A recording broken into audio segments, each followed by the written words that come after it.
नमस्कार, आप देख रहे हैं न्यूज़ 8। गुजरात के वडोदरा से बड़ी खबर है। वडोदरा की हरणी झील में स्कूली बच्चों से भरी एक नाव पलट गई है। हादसे में 6 लोगों की मौत हो चुकी है। मरने वालों की संख्या बढ़ने की आशंका भी है। नाव में स्कूल के छात्र और शिक्षकों समेत 27 लोग सवार थे।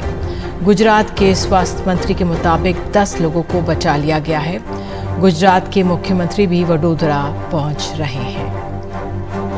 और आइए पहले सुनते हैं मंत्री ऋषिकेश पटेल का क्या कहना है। खूब दुखद અને અકસ્માત ગોઝારી ઘટના બની છે। જે પણ ઘટના બની એ ખરેખર ખૂબ દુઃખદ છે। જે બાળકો અથવા તો જે લોકો એમાં એક્સપાયર થયા છે, ડેડ બોડી આપણે હાથમાં આવી છે અને સાથે આપણે રેસ્ક્યુ પણ 10 જણને કર્યા છે કે આ સમગ્ર ઘટનાની અંદર જે પણ કોઈ કસૂરવાર હશે અથવા તો નિગ્લિજન્સી આપણી ધ્યાનમાં આવશે તો તરત જ સરકાર ખૂબ ગંભીરતાથી આદરણીય ભૂપેન્દ્રભાઈ પટેલ સાહેબે પણ ખૂબ ગંભીરતાથી આ વિષય લીધો છે। એટલે જરૂરી તમામ સૂચનાઓ વહીવટી તંત્રને આપી દીધેલ છે। और अपने आप में बहुत ही चिंताजनक और गंभीर खबर है जो ये गुजरात के वडोदरा से आ रही है। हम कोशिश कर रहे हैं अपने सहयोगी नीलेश ठक्कर के पास जाने की। 27 लोग इसमें सवार थे, शिक्षकों को समेत छात्र भी थे। ये हरणी झील में ये हादसा हुआ है। बहुत ही दुखद ये दहलाने वाला ये मामला सामने आया है। अभी तक आधिकारिक तौर पर कहा जा रहा है 6 की मृत्यु हुई है और 10 लोगों को बचा लिया गया। ये स्वास्थ्य मंत्री ऋषिकेश पटेल को आप सुन रहे थे, उन्होंने आधिकारिक तौर पर कहा है। लेकिन जो संख्या बल है वो साफ, अभी स्थिति साफ नहीं है। बचाव कार्य जारी हैं। मुख्यमंत्री भूपेंद्र पटेल भी पहुंचने वाले हैं हादसे की जगह। लेकिन इस तरह की जो घटना हुई है वो बहुत ही दुखदायक है। नीलेश ठक्कर हमें फ़ोन से ही मिल पा रहे हैं। नीलेश, क्या जानकारी और मिल रही है? देखिए, अभी एनडीआरएफ जो है वो वहाँ पे लेक पे आ गई है। 2 घंटे से रेस्क्यू किया जा रहा है। कुछ लोग लापता है, अभी भी ऐसा लग रहा है। ढूंढा जा रहा है लोगों को। अलग अलग जगह से टीम एनडीआरएफ की पूरी कोशिश कर रही है कि जितने भी लोग अभी लापता है उनको भी खोजा जाए। और हॉस्पिटल के सूत्रों से जो जानकारी मिल रही है वो 12 बच्चे और 2 जो टीचर थे उनके साथ वो अपनी जान गंवा चुके हैं और बाकी लोग अभी गंभीर है और इलाज चल रहा है। नीलेश, ये कब हुआ और ये कहाँ जा रहे थे शिक्षक और छात्र? कब हुआ ये हादसा? देखिए, शाम की ये खबर है। ये जो स्कूल के बच्चे थे, ये सनराइज स्कूल है जो वडोदरा में ही है, जो वडोदरा के आजवा इलाके में ये स्कूल है। और वहाँ के बच्चे यहाँ पे शाम को टीचर के साथ शायद पिकनिक मनाने आए थे। और बोट में वैसे ज्यादा लोग को बिठाने की बात सामने आ रही है कि कैपेसिटी से ज्यादा लोग ने सवारी की थी, बच्चों ने बिठाए थे। 31 लोग थे वो बोट में थे और बोट ने कंट्रोल खो के पलट गए। उसमें ये हादसा हुआ है। बहुत ही दुखद है जो ये हादसा हो गया। 12 लोग इसमें हमारे सहयोगी बता रहे हैं कि 10 छात्र और 2 शिक्षक हैं जिनकी जान जा चुकी है। अन्य को जो घायल हैं उनको घायलों को अस्पताल ले जाया गया है। दिल्ली के मुख्यमंत्री अरविंद केजरीवाल ने आज ईडी के चौथे नोटिस को भी नकार दिया है। अरविंद केजरीवाल ने फिर से आरोप लगाया कि ईडी का मकसद दिल्ली शराब नीति मामले की जांच नहीं बल्कि उनको गिरफ्तार करना है ताकि उनको लोकसभा चुनाव में प्रचार से रोका जाए। अरविंद केजरीवाल को गुरुवार को जिस समय ईडी के सामने पेश होना था उस समय वो दिल्ली के सरकारी स्कूलों के एक कार्यक्रम में शरीक हो रहे थे। कार्यक्रम के बाद केजरीवाल ने आरोप लगाया कि ईडी एक राजनीतिक षड्यंत्र के तहत उन्हें गिरफ्तार करना चाहती है। चारों तरफ बीजेपी वाले घूम घूम के कह रहे हैं केजरीवाल को गिरफ्तार करेंगे। बीजेपी वालों को कैसे पता मेरे को गिरफ्तार करेंगे? क्योंकि बीजेपी ईडी चला रही है। तो मुझे अभी गिरफ्तार क्यों करेंगे लोकसभा चुनाव के पहले? क्योंकि वो नहीं चाहते कि लोकसभा चुनाव में मैं प्रचार करूं। तो इसका मकसद केवल ये है कि केजरीवाल को लोकसभा चुनाव के पहले गिरफ्तार करके उसको चुनाव में प्रचार करने से रोको। जबकि बीजेपी का कहना है केजरीवाल डर गए हैं। अरविंद केजरीवाल, ऐसा क्या हुआ कि सर्दी में आप के पसीने छूट रहे हैं, आप थर थर कांप रहे हैं, आपको डर लगने लगा है, आपको ये जानकारी हो गई है कि जेल की सलाखों के पीछे जो आरोपी बैठे हैं, जिनको ये कट्टर ईमानदार बताते थे, जो निकले कट्टर बेईमान, पूर्व उप मुख्यमंत्री मनीष सिसोदिया और सांसद संजय सिंह कह रहे हैं मेरे भैया शराब घोटाले के किंगपिन कट्टर बेईमान अरविंद केजरीवाल हमारे पास कब आओगे।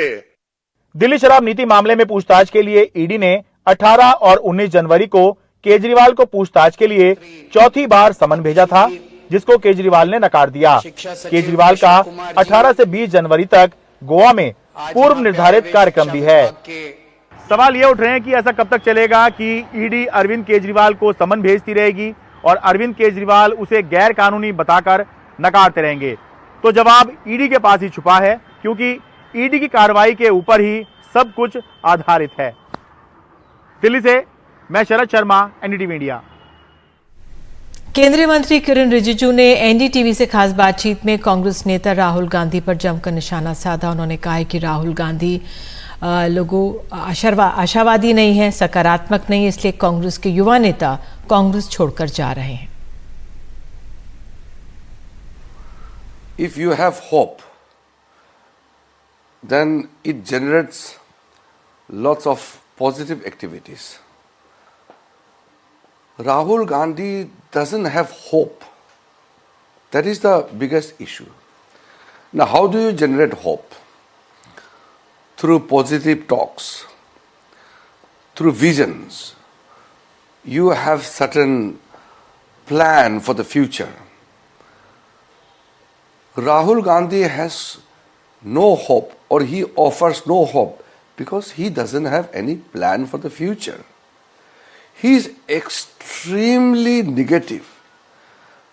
Not only he is a person who talks about irrelevant things, but he lacks basic knowledge and understanding. It is incoherent. Whatever he talks, it is incoherent with the ground realities. That is why all the young leaders of Congress party are leaving Congress party, because they are young leaders. They want some future prospects, which Rahul Gandhi can't offer. साथ ही किरण रिजिजू ने राहुल गांधी की भारत जोड़ो न्याय यात्रा पर सवाल उठाए। उन्होंने कहा है कि राहुल गांधी भारत तोड़ने की बात करने वालों के साथ खड़े हैं।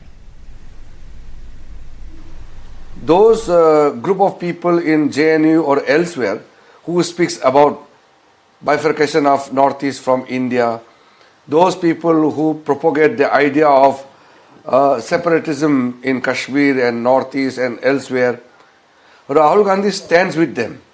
At the same time, he's talking about Bharat Jodo. How can it go together? It's basically Bharat Toro Yatra of Rahul Gandhi. We are on Viksit Bharat Sankalp Yatra. That is the actual yatra, because that is reaching out to the people, carrying the message of Modi ki guarantee. So there is a vast difference between our yatra and the Congress party yatra. और इस समय एक महत्वपूर्ण खबर आ रही है। 16 साल से कम बच्चों की कोचिंग बंद।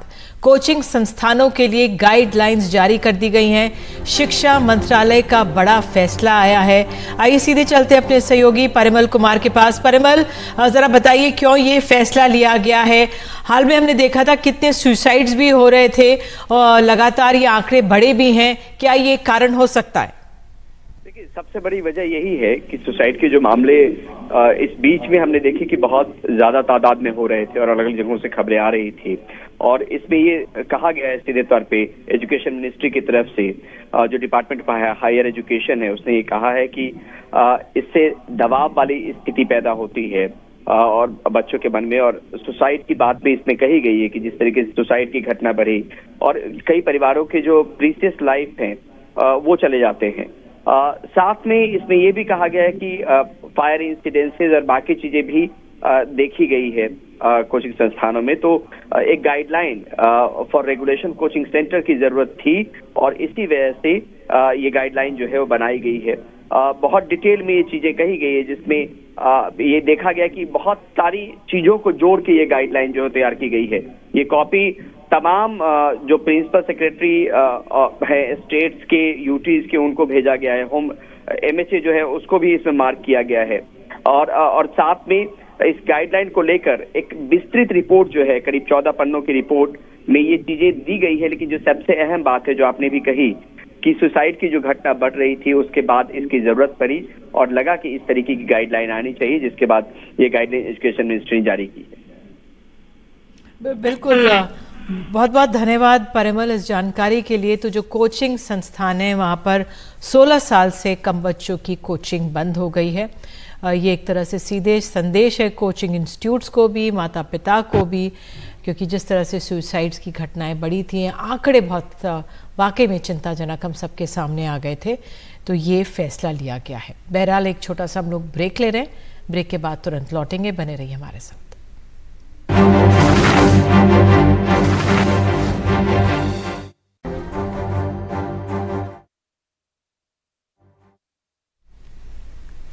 अयोध्या में नवनिर्मित राम मंदिर के गर्भगृह में रामलला की प्रतिमा को विराजमान कर दिया गया है। 4 घंटे तक विधि विधान से चली पूजा के बाद रामलला की मूर्ति स्थापित की गई है। अब 22 जनवरी को रामलला की प्राण प्रतिष्ठा होगी। प्राण प्रतिष्ठा समारोह से पहले अयोध्या को बहुत ही खूबसूरती से सजाया गया है। दिन ढलने के बाद राम मंदिर में रोशनी हुई और जिससे मंदिर की खूबसूरती देखते ही बन रही थी।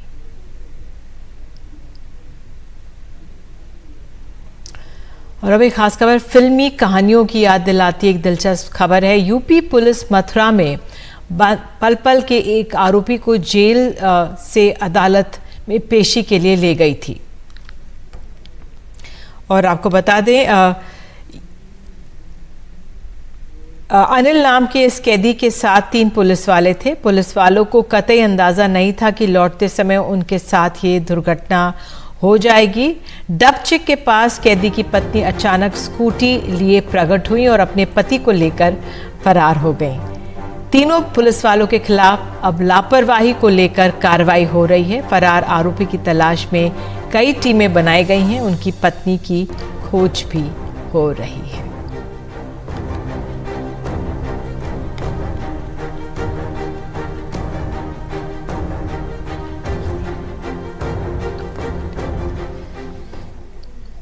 और इसी के साथ फिलहाल अभी के लिए इतना ही। खबरों का सिलसिला जारी रहेगा। नमस्कार।